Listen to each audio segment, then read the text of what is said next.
మీ పొత్తేమో కానీ నన్ను రాజకీయాల నుంచి రిటైర్మెంట్ చేసింది. ఇన్నాళ్లు కట్టుకున్న స్థానిక పొలిటికల్ కోటలో వేరెవరో వచ్చి తిష్ట వేస్తున్నారు. ఇప్పటి వరకు నా చుట్టూ తిరిగే వాళ్ళు ఇక నుంచి పొత్తులో వచ్చే కొత్త నేతకు అభివాదాలు చేస్తారు, జేజేలు కొడతారు. కొడితే కొట్టారనుకుంటే ఇక నుంచి నేను ఆ సామ్రాజ్యంలో సామాన్యుణ్ణే అయిపోయాను.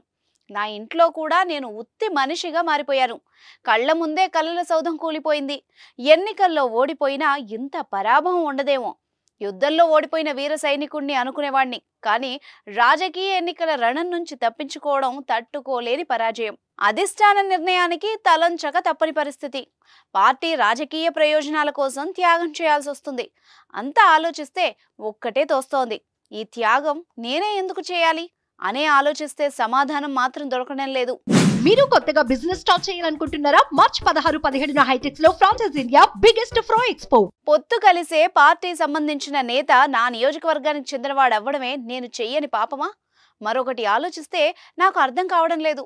అధిష్టానానికి సంబంధించిన నాయకులు కుటుంబంలో చెయ్యని త్యాగానికి నేనే ఎందుకు బలవుతున్నానో తెలియడం లేదు. అదేమంటే మీ త్యాగాలు వృధా కాదు, మీకు పార్టీలో గౌరవం ఉంటుందన్న హామీలు కంటి తుడుపు కాక మరొకటేంటి?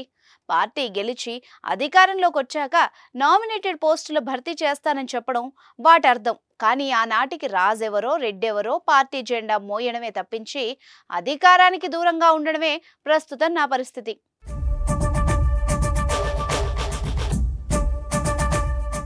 ప్రత్యక్ష ఎన్నికల్లో పోటీ అంటే ఆ కిక్కే వేరు.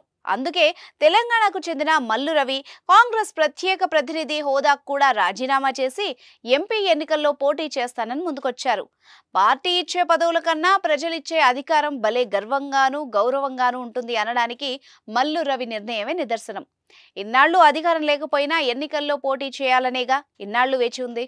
తీరా ఎన్నికలు వచ్చే నాటికి పోటీ చేయకుండా పొత్తు ఎమ్మెల్యే వెనకాల ఎన్నికల్లో ప్రచార సారథిగా మిగిలిపోయాను.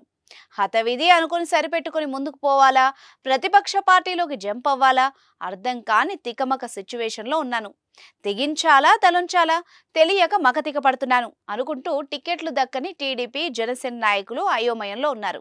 ఈ ఒక్కసారికే త్యాగం కాదు, వచ్చే ఎన్నికల నాటికి ఇదే సిచ్యువేషన్ ఎందుకు రిపీట్ కాదు?